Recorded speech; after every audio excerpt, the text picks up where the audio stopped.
binigay ng Diyos sa akin. Ang sabi ng Diyos sa akin, mga anak, ay kailangan magmahalan kayo. Huwag kayo magsiraan. Dahil papasok na sa Lunes ang December. Yung kayo ay naninira sa kapwa ng kasamahan ng pamilya. Wala kayo patutunguhan. Baka yung hiniraan nyo, ang nagalit yun, magsalita na hindi maganda, baka babalik sa inyo ang pamilya. Sinabi din sa akin ang naman ni Jesus Christ. Kasi, natutala kayo, bakit ang mensahe dito galing sa natin? Dahil ako ay isang, sabihin ko, aminin ko, wala akong pinag kung hindi ang mga binulong sa akin. Si Jesus, nakita ko, ganun din ang mukha, which ano siya, puhi ang kanyang barbas. Maliit-puti lang ang kanyang barbas. Dahil siya ay darating dito ang kaluwete rin. Si Jesus, noon at kanan. Ngayon, ay pagbalik niya kaluwete. Dahil hinagdayan, dahil para malaman ninyo ang babalik, ang Diyos, ang kanyang gawain ng kilos niya ay kaliwa. Nakita mo dito, ay di ba, mercy ay kanan. Ngayon, ang pagbalik niya ay kaliwa na. Bakit? Anong dahilan? Bakit naging kaliwa? Dahil noon siya, walang naniniwala sa kanya at nagkakaliwa na siya kanyang lahat. At di mga apostolis niya, ilan lang ang naiwan. Nagsimula siya naggamot, marami siyang kasama. Tama, hindi. Okay. Pagdating ng oras, kung siya ay nagsasalita na, kunti-kunti ang nawawala ang mga kanilang kasamahan. Maniwala kayo doon? Ay hindi. Dahil ang paniwala yun, imbis dapat huwag natin siya baliwalain ang kanyang salita. Dahil yun ang subo sa kanyang ama. Tayo, sabi ng ama, tayo ay humihiling sa tunay tagaligtas natin. Bakit? Ano ang dahilan? Bakit hindi niyo maintindihan ang inyong gawain at inyong mga ginagampanan? Sino ba ang tunay niyo tagaligtas? Sabi ng ama. Sinabi ko sa kayo ninyo, sabi ng ama, na parito ako para kayo ay ligtas. Hindi ako naparito, maging hari ako. Ako maging alipin sa inyo. Hindi ako pumunta dito, maging amo ako, maging boss ako. Pumunta ako dito para maging alipin sa inyo. Sino ba ang pinuntahan niya? Lahat. Magnanakaw, manginginom, mga sukarol. Bakit siya pumunta doon? Doon talaga ang kasisayan para ay lahat siya babaguhin niya.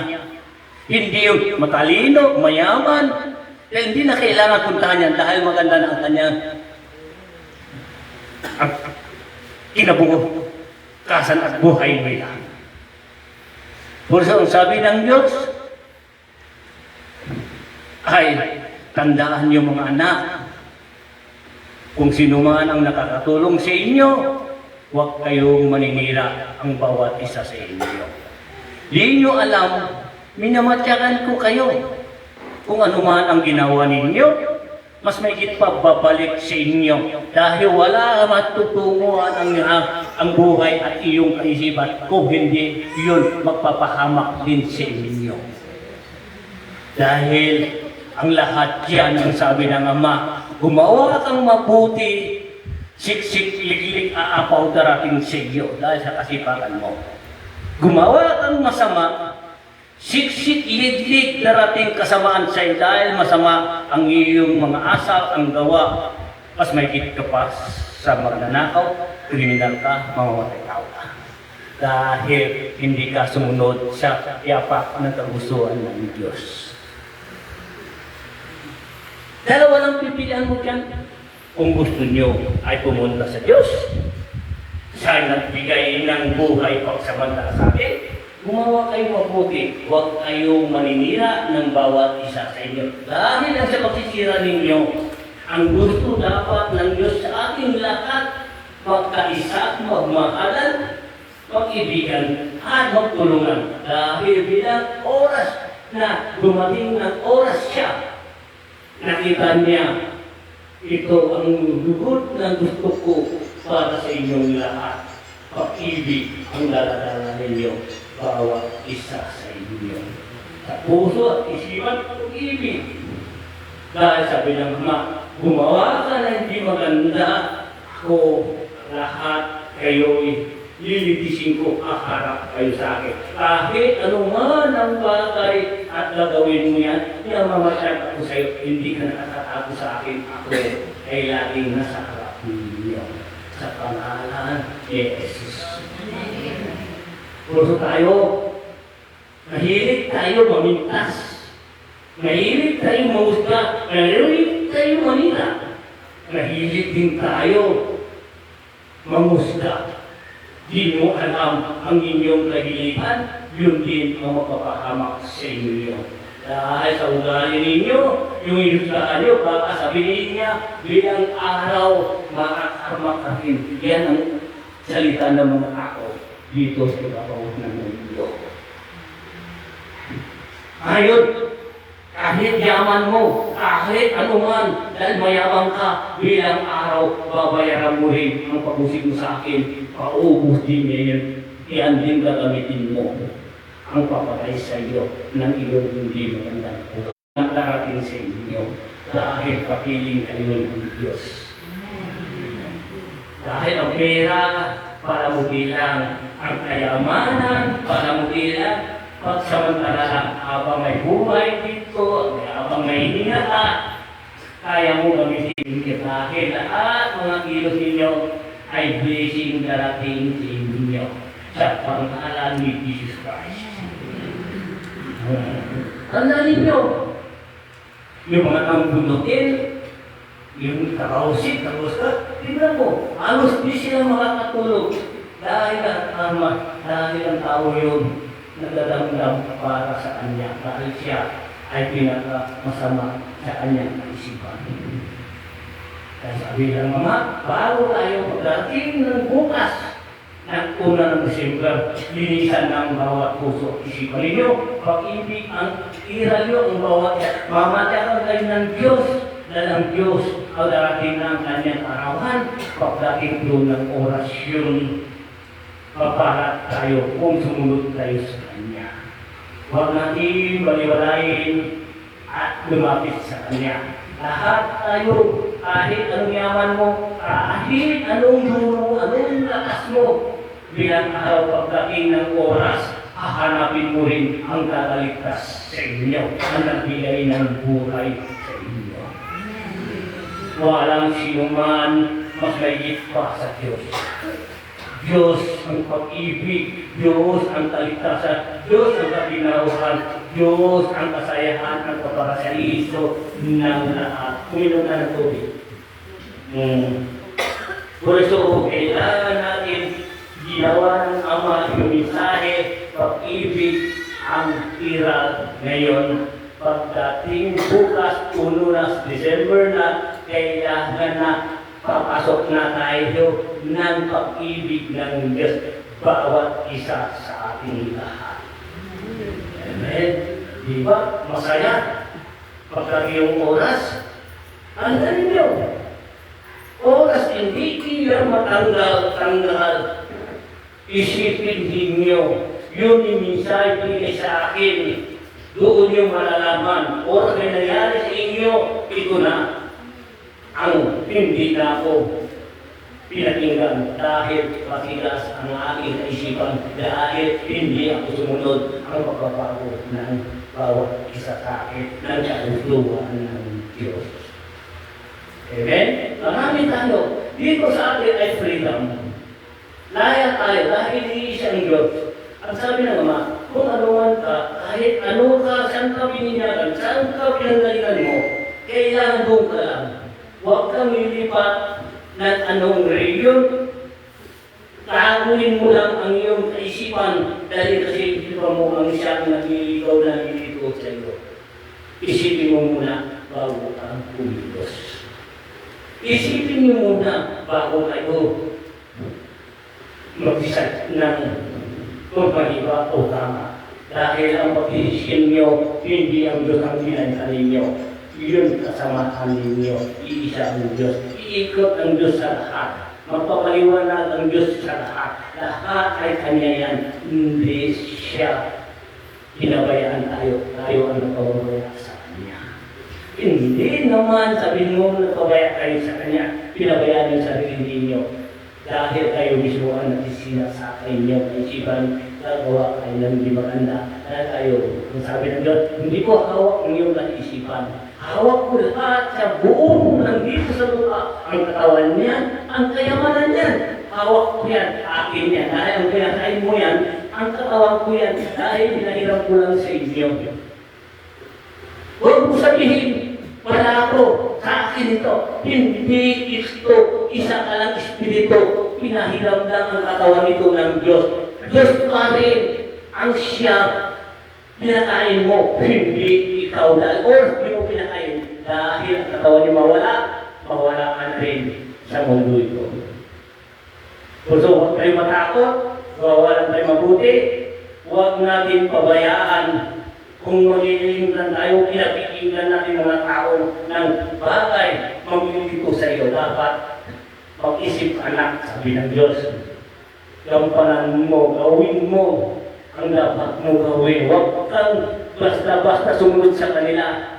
Tignan mo muna ang kanilang mga sinasabi. Ang sabi ko, pagdating ko, sabi ng Diyos, pagdating ko, sinasabi ko kayo lahat, ang hanap ko, ang katotohanan sa inyo, ang tunay niyo pagmamahal patungo sa akin at sa inyong pamilya o at kayo ay isa. Di ba? Masaya ba kung hindi?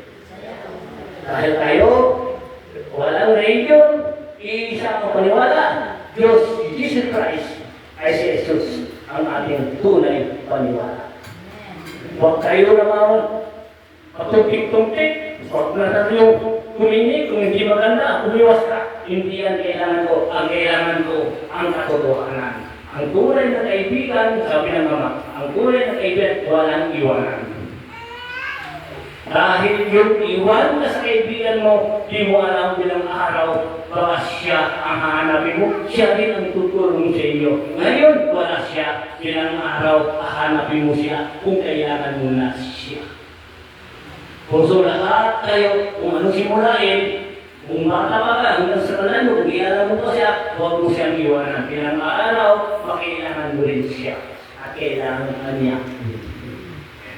Kung so mo ang lahat dapat pantay-pantay lahat kayo sa Diyos. Amen. Mahaman ka, mahirap ka, basta mabuti ka, ang Diyos ay sa iyo.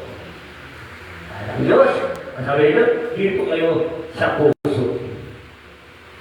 Dahil ang Diyos, ang hawak niya ay puso din. Dahil ang Diyos may puso, pusong bato, hindi na siya makakalimot sa inyo dahil siya ang naghihirang sa ating lahat. Amen? Magbago na tayo. Ayusin ang dapat ayusin. Walang siraan para hindi tayo masira. Amen? Dahil sa pangalan ni Jesus, dahil ang Ama ang Tagalitas, ito ang basbas niya sa inyo lahat.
Hindi ba, sabi na naman, ay darating ang Holy Spirit, ang kanyang kilos, kaliwa ba? Kanan. Kaliwa. Kasi doon, si Jesus Christ ay kanan. Mga tinawagin ng kaliwa. Dahil siya, dahil maraming kaliwa sa kanya, ngayon, kaliwa na ang dala niya. Kahit kung kaliwa na rin ang pinakita sa inyo. Yun. Ibig sabihin, yung mga kasamahan, pagsamantalang gagamitin kaniya. Kung wala na silang kailangan, pwede kang iwan. Yun ang kaliwa. Yun. Pagbalik niya, ang mga apostol siya ang nawala. At ilan lang ang naiwan. Nagkaliwa na lang ako. Kahit kaliwain ako, dahil kaliwa na rin, pinawaswas ko sa kanya. May dahilan yan, ha? Yun lang ang sinabi sa akin. Ano sa tingin ninyo? Tama ba o hindi? Darating ang Diyos, sabi niya, nandito na. Kailangan na kumilos na. Pagdating ng oras yun, maraming iyakan, maraming iiyak sa tuwa, iiyak ang kanyang kahiyaan ang gawain nila, hindi maganda. Lapit na ang sabi ng Diyos ng Ama ng kanan. Ngayon ang pagbalik ko ay kaliwa, ang Holy Spirit, ang siyang magliligaw sa inyo na inyong gawain na hindi maganda. Ipasok kayo sa magandang paraan ng magandang asal ang bawat salita at gawa.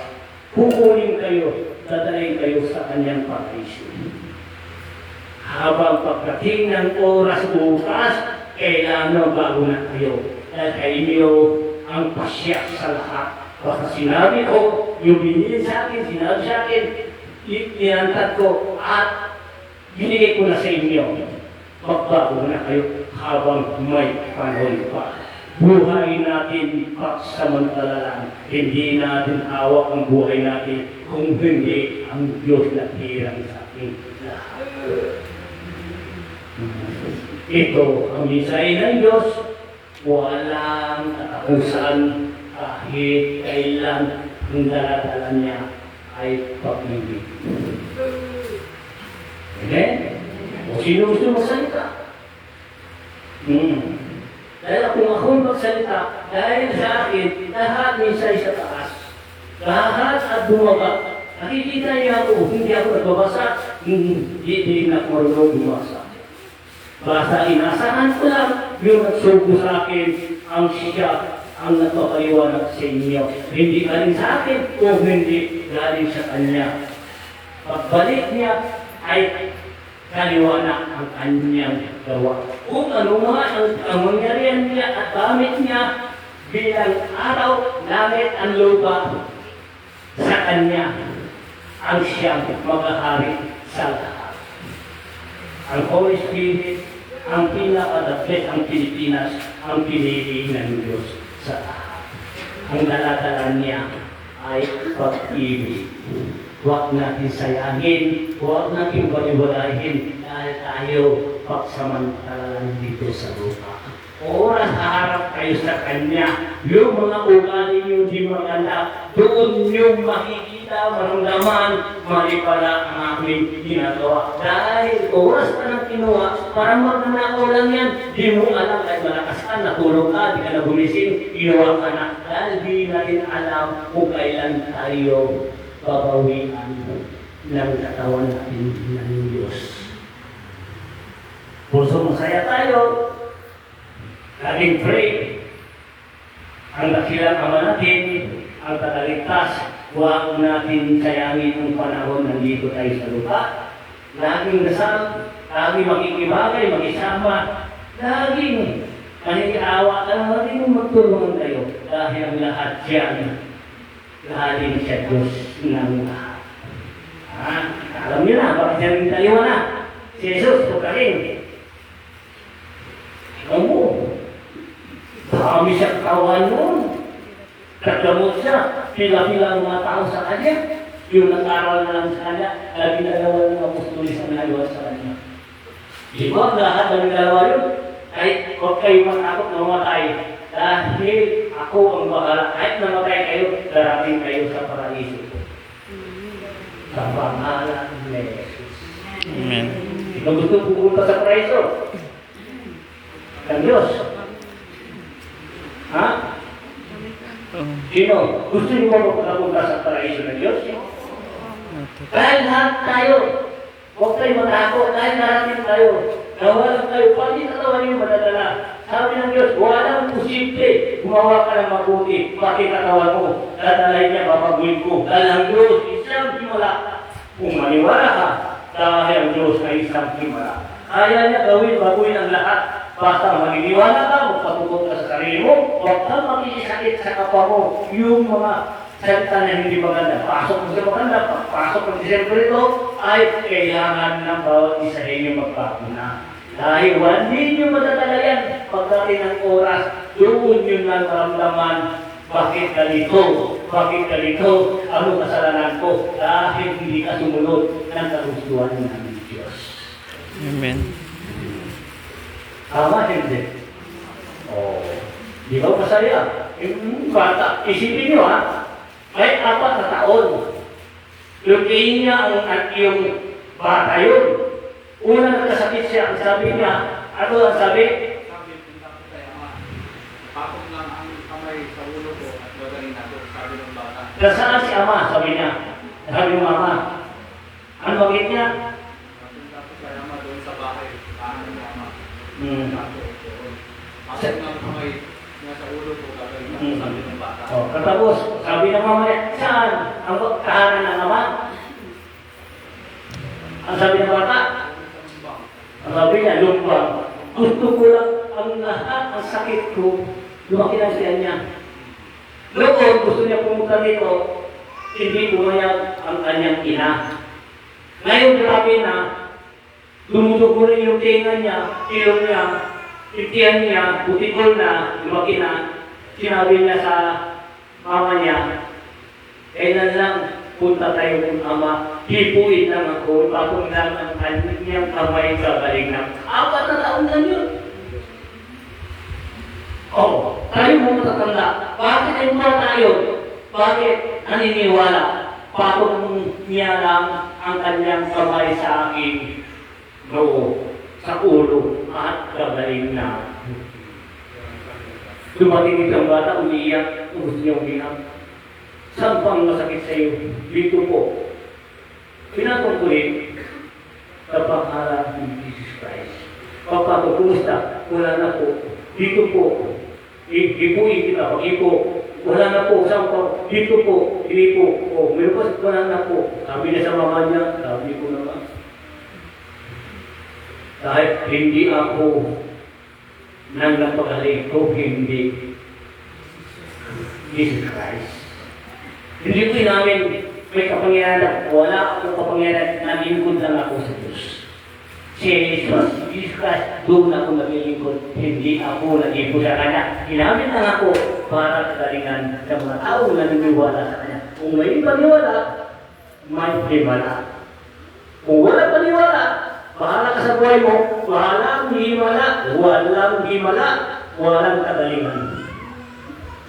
Dahil sabi ng Diyos, paano ako magbibigay ng himala kung wala kang paniwala? Nagdadasal ka nga, lumihitin ka sa akin, may gagawin din ako, wala kang paniwala, wala na rin ako magagawa. Dahil ang gusto mo, dahil yung pride mo, ang kayabangan mo, hindi mo pa rin natatanggal. Puso, walang himala, magtiis ka sa sakit mo yan. Kahit sino sa inyo, kung naniwala, may himala. Kung walang di ka bumalik, dahil hindi ka niniwala, dahil sabi ng Diyos, ang paniwala mo, ang siyang magpapagaling sa inyo, at naamin ang isang tao, para kayo ay pagpagalingin ko. Huwag mo husgahan isang tao, yun ang gumagabot sa inyo. Hindi siya hinusgano ako. Sabi ng Diyos, ako ang tuloy mo hinusgahan, dahil ako ang nagimala, hindi siya, ginamit mo lang siya. Amen? Ano mo sasabi niya sa akin? Sinabi ko, wala ako kapangyarihan. Wala na akong araw, ang lahat, naglingkod ako sa kanya, nakalipin ako sa kanya, pati sa inyo. Nakalipin din ako sa inyo. Bakit kayo ba? Ang tanong ko, naniningil ba ako sa inyo? Pagpiliin mo kayo, hindi. Basta importante, ang totoo kayo. Dahil sa puso niya, dahil sa isipan niyo, totoo kayo. Dahil ang tunay, totoo ako naglingkod sa Diyos. Totoo rin ako naglingkod sa inyo. Kung magbigay kayo, maraming salamat. Dahil sa Diyos, kung maranganin kayo, hindi ko naman kayo hiningan. Mabuti, huwag na kayo magbigay. Kahit mahukutan ako, okay lang. Kasi pinukat ko ang katungkulan binigay sa akin ng Diyos. Yun. So, kahit katingin ninyo, nandito ako. Katingin ninyo, maraming salamat ang tumulong sa akin. Dahil hindi ako mahingi. Dahil ang tumulong, pahalan siya. Siya ang nagtulong sa mga tao gusto magbigay. Dahil hindi ayaw ko. Ngayon nagtanong kung makano, hindi ko na salamat na lang. Hindi ko hingi. Dahil hindi itong kailangan bayaran. Dahil ito, maraming magsamahan at tumulong. Marami sa inyo. Maraming bahala na si Lord sa inyo. Bilang araw at babawi, wala, hindi ang iyong tulong, siksik, liglig, araw pa, darating sa inyo sa pangalan ni Jesus Christ. Walang posible. Nandito na si Jesus Christ, sabi niya, makikita ninyo bilang araw ang mga tao kung makilala ninyo, luluhod sa tunay na. Yun lang ang aking sasabihin. Maraming salamat sa inyong mabuhay kayo. Mabuhay sa Jesus. Amen. Thank you. Ayan, maraming salamat and God bless sa inyong lahat. Have a blessed Sunday. Tayo po mag-vlog. Ha?